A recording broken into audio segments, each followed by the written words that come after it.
Forewarning, guys. This episode of What If I Was in My Hero Academia is going to be pretty dark.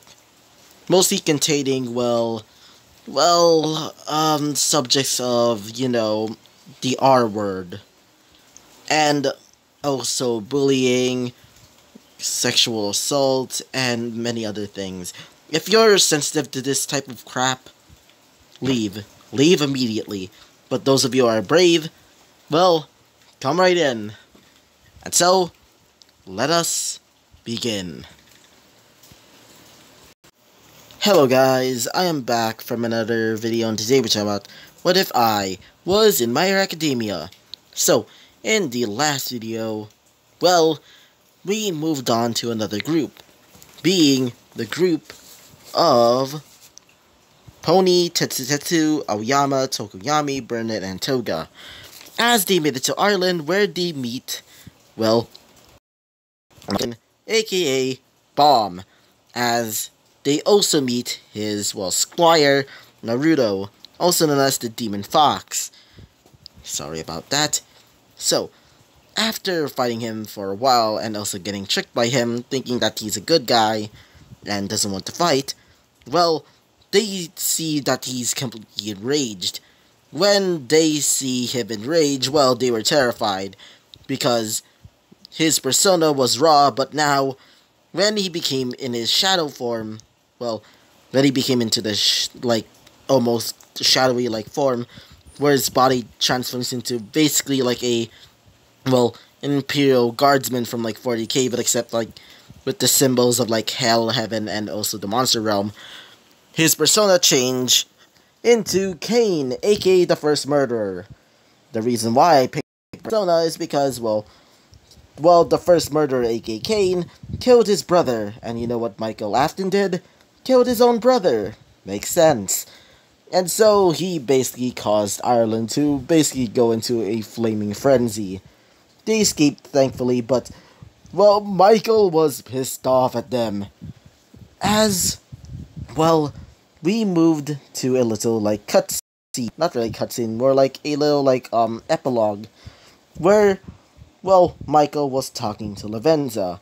As Lavenza tells, you viewers from last episode, mostly 9 of you, because none of you are basically, seeing, this series. And seriously, please do. I like this series. I absolutely love making this. Either way, she tells, the viewers that, they're gonna be meeting the 4 most dangerous, the 4 most powerful, and the 4 most loyalist, members of the Infernity Knights. And apparently, when they do, fight a certain girl by the name of Six, which, if you don't know, she's the main protagonist, or the first protagonist of, Little Nightmares, also known as, we don't really want to know her real name yet, because this is in this episode, unfortunately. And apparently she's in China, and apparently she's the most craziest out of all of them, said, Michael. And so, after that, Michael goes into the portal as he leaves Ireland for dead. The monsters, or the Krakens, basically still fighting, and then they died. And so, that was basically the end of that episode. And so, let's talk about what happens next. So, we go to a different group. In this group, it's Dobby, Toru, Snipe, and Vlad. Yeah, pretty interesting, combination. But you will see why later. And so, they started going into the helicopter as they started going to China.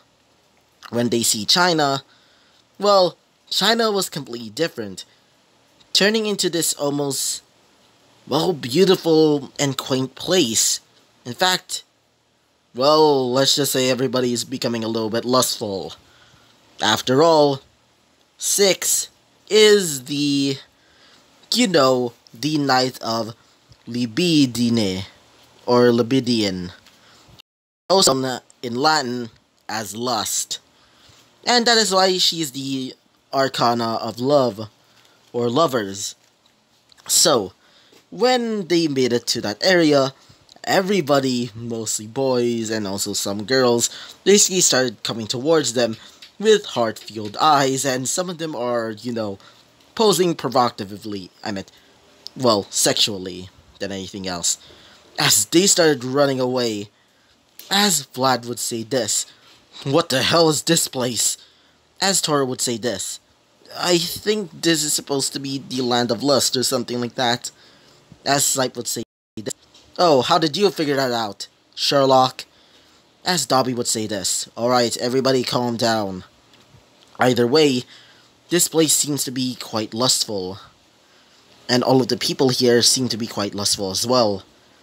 As they hear something in the distance, they see these women and men wearing, revealing clothing, with wings and, well, bat-like wings, carrying a few people in cages as they started, shaking the cages, asking for help. As one of them said this, "Ugh, how annoying these humans are, especially the quirk user ones." As one of them would say this, "Well, after all, we are succubi and incubi. We do need to reproduce by that." As he says this, "Ugh, either way, let's hurry up." And so, they started following them, being, the little group, as they made it to a large Chinese palace. Actually, it's not really a palace, it's more like a red light district.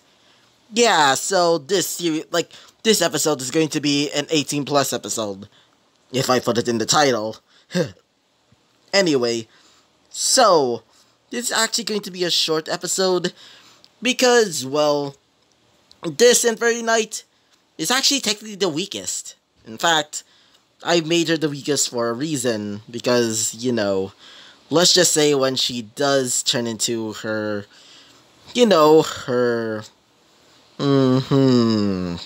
her shadow form, let's just say, she's the most easiest to beat. Let's just say that. So, when they made it there to this, palace, or should I say red light district, they see several men, women, basically freaking in the middle of the day and also in the streets. Yeah, let's just say that. As several succubi and incubi started, trying to seduce some of the men, specifically, in the group. Even some, doing some, getting the moves on, Toru, even though they cannot see anything. Well, the reason why they're doing this is because, succubi and incubi can easily see a person, no matter if they're, naked, or, for example, still wearing clothing, or for another example, they're invisible. So, Toru, basically just wearing, shoes and, just gloves, she's just showing the goods at this point. And the incubi are just pretty interested in them, pretty interested in her specifically. So, after they escaped and also moved away, from that area because they're not gonna deal with this, they moved to a little back alleyway where they started moving away. So, after a while of, walking through the streets, they see the palace. The palace is being guarded by these, centurions. Actually, they're more like, regular old soldiers of, the, lustering. Most of them are wearing, pink clothing, pink, purple, many other, colors associated with love, and things like that, as their, for their personas are either succubi and incubi. Yeah, and if you're confused, succubi and incubi, the personas, they're not associated with, the succubi and incubi, the race. They're completely separate things, in fact. Even some incubi and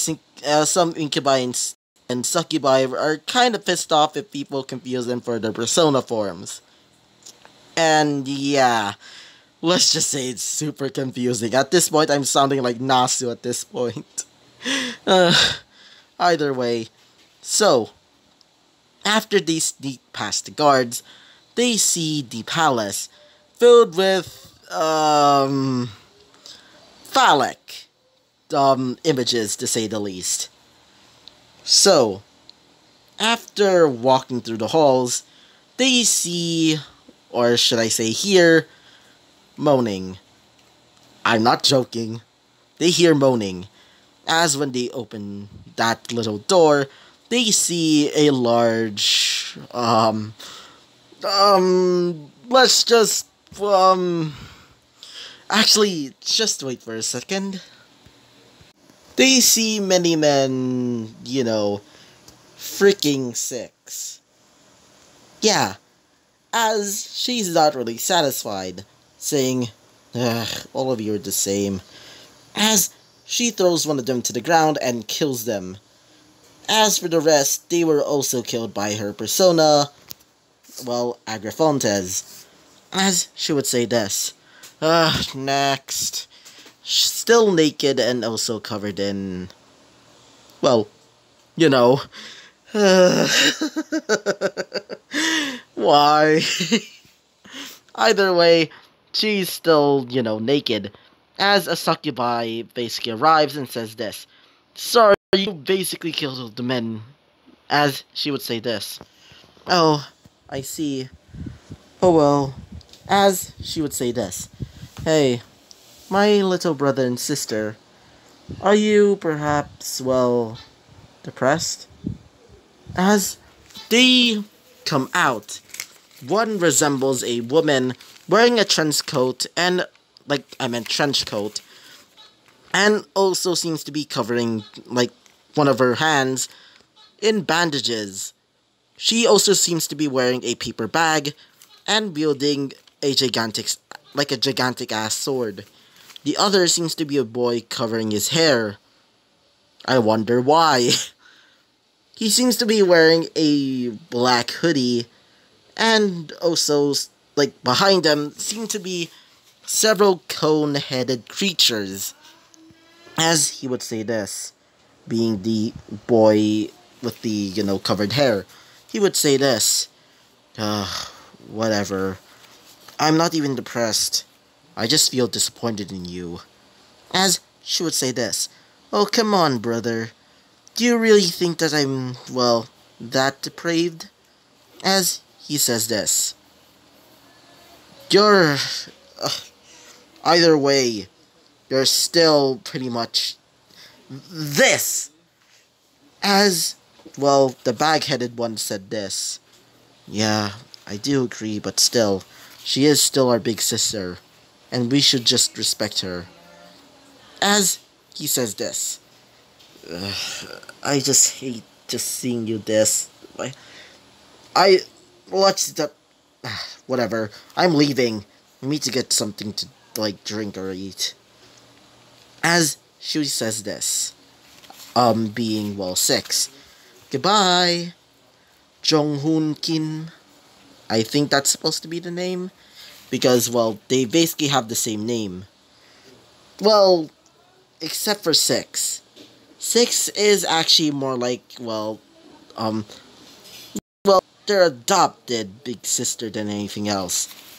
As for, well, the bag-headed one, she says this. "I'm going home. I need to get some rest." As she says this. "Bye, Ha-jun." As she says this. "Bye, Yu-jun." As she goes into another blue portal as she leaves. As for, Yu-jun, aka 6, she's basically still covered in, the white stuff. As she starts, well, just grabs some of it and starts putting it in her... why am I even making this video at this point? I'm just a completionist, okay? Either way, she starts doing that, as everybody was just, sick. The floor was, it used to be, well, different color, but now it's completely white. I wonder why. The walls are also used to be another color, but now they're white. Well, some parts, at least. Some of them are just splotches. Why am I even saying? Either way, it just looks like that. So, they started sneaking into that little area as she didn't notice them. Like, didn't even notice, like, she doesn't even notice them for a second. She's just, at this point, she's just, like, pleasuring herself. As one of them, being, Toru, starts getting ready to stab her with a little knife that she gotten. And so, when she does get ready to slice her neck, well, she knocks her to the ground. Wait for a second. As she says this, "Oh, you really think that I never noticed you? Besides, I have eyes everywhere." As her persona basically opens its eyes, and it's not in the mask or the rabbit-like face on it. Instead, it's the neck and the stomach that literally has eyes. As everybody was shocked, as she says this, "Yeah, my persona's special ability allows me to see everywhere and nowhere. I'm basically able to have multiple eyes wherever I want. No matter if it's, well, even in the tiniest little crevice. Maybe even you." As everybody would just say, "The fuck is wrong with her?" As she says this, "Either way, I won't let you, disturb my plans. Now, get ready to die." As she says this, "Let's do this, my little persona. Agrafontes, take them down." As it starts getting ready to slash at him, as, well, Dobby would start using, well, cremation. As for Snipes, he starts shooting at her vital spots. But they keep getting, like, the bullets basically start getting slashed at by, well, Agrafontes, because it's completely fast. As he says this, how is this? As she says this, "Oh, you really think that I could ever die?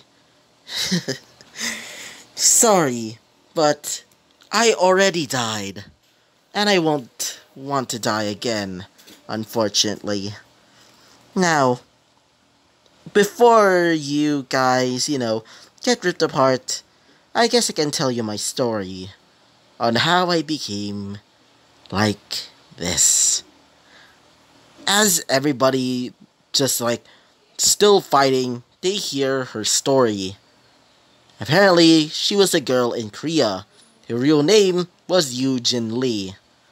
Apparently, she was dating an older man in his 20s, as she was, well, 19 at the time. So, she was abused by him, and also, by him. But she didn't really cared. The only thing that she cared about is his love, until he cheated on her, saying that it was justified because she was nothing more than a clingy little bitch. She was thrown off the streets, as some of the men, basically seeing her beauty, basically grabbing her and pinning her to the wall of a nearby alley, and you know the rest.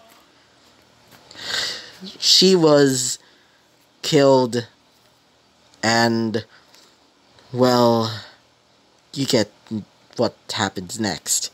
The Venza saw her, seeing her in this condition, bringing her to her room and basically reviving her. After that, she was never the same. She was a nice girl, always kind, and always doing whatever she can to help others. But now, after, well, she was killed and, rejected, and also tarnished by her used-to-be lover, well, she turned into a lustful monster, killing anybody that dares, reject her. Let's just say that. In fact, one time she accidentally, fricked the guy to the point that he literally died of pleasure, making her literally a half succubus after that. In fact, she became a little bit of a famous, let's just say, person in hell in the red light district of the Lustering. Yeah, she's pretty well known. And so, she was the most dangerous because of her persona, because of its speed. It specializes in speed.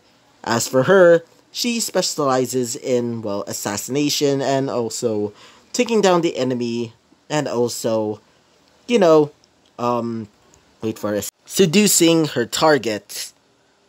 And so, after everybody heard that, they were devastated. Hearing her story was kind of depressing. This woman was tortured and literally disgraced by her lover. Not only that, before she died, she was violated by many other men. As she says this, "So, you know my story, but I was not bad anymore. In fact, I felt happy." Her eyes started glowing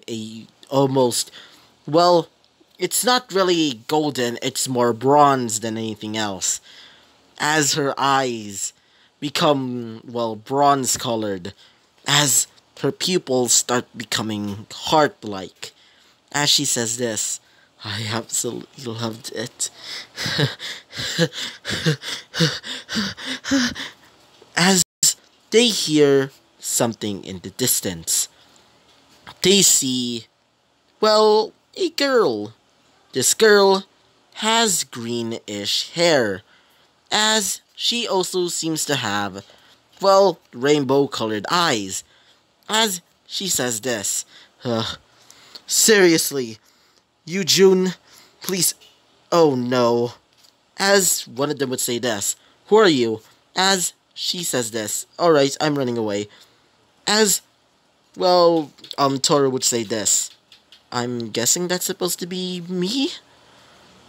As one of them would say this, "Wait, that's you? Like, how is that supposed to?" As they see her persona changed, her persona starts transforming into, this almost Hawaiian, almost Mesopotamian style, woman. But the face, let's just say the face seems to be more BDSM-y. And we know what BDSM means. Please do not search it up. I swear to God, if you searched it up, no, okay, you're obviously gonna search it up. I'm not even surprised. Anyway, she also starts transforming. Her costume used to be, a raincoat with also provocative clothing underneath.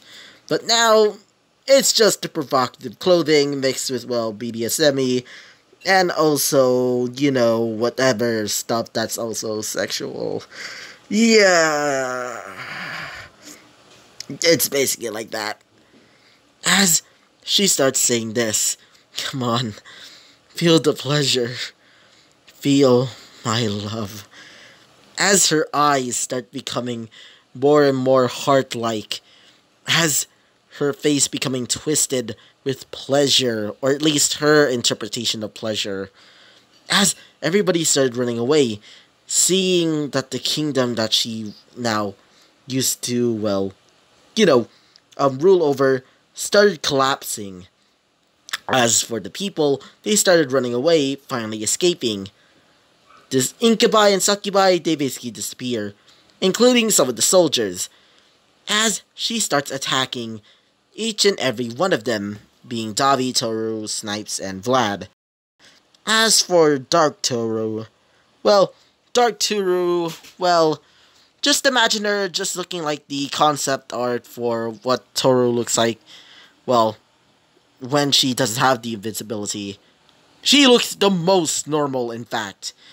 The only strange part about her is her arms. Her arms are actually made out of this almost weird-looking material that resembles glass. As she says this, why am I a royal guard in the first place? As one of them would say this, oh, hey, Toru, what is going on? As one of them would say this, yes, what the hell is going on? As she says this, oh, Mr. Runaway and Mrs. Monoma. I meant Mono, I meant Mono, I meant, whatever. It seems that, I think Eugene is... As Mono, that's her name, well, says this. Oh no. I'm guessing she activated her shadow form.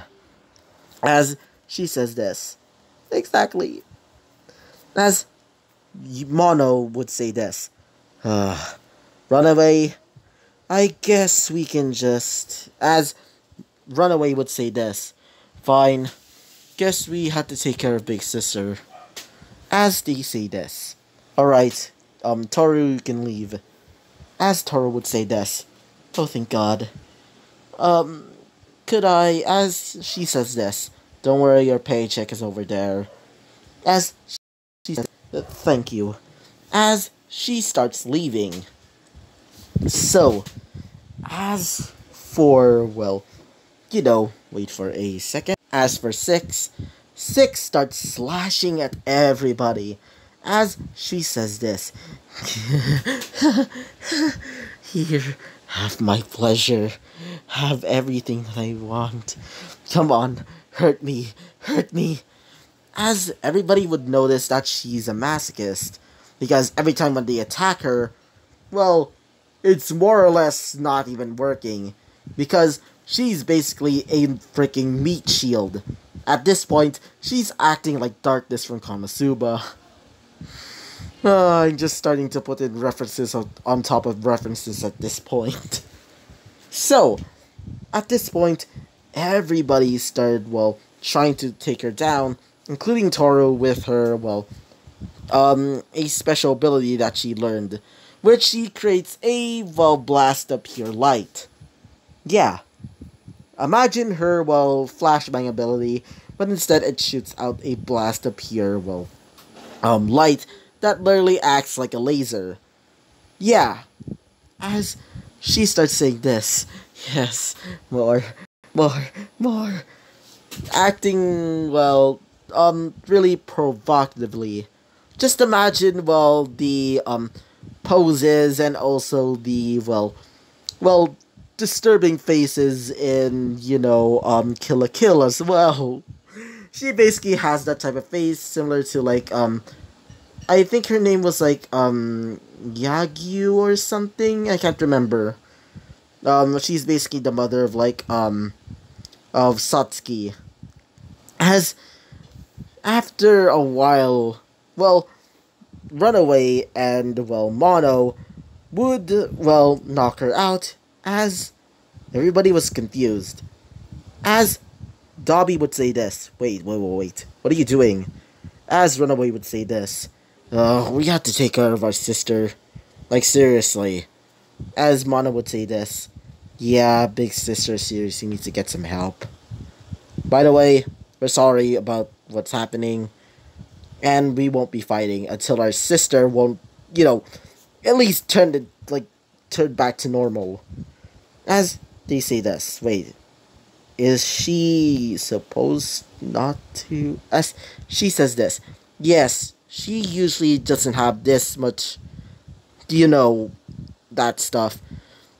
She mostly keeps it to herself sometimes. Or at least, well, back then. But now she's turned into this. And now we have to take care of her. We should be leaving. I'm tired of talking to you guys. As they leave, as Dobby would say this. Mission accomplished? As Vlad would say this. Yeah, that was a completely easy mission. In fact, I think the easiest that I ever done. As Snipes would say this. Yeah, in fact, this is actually quite strange. As they hear the helicopter arriving, as they start getting onto the helicopter, as the entire place basically transforms back to normal, turning into, you know what China actually looks like.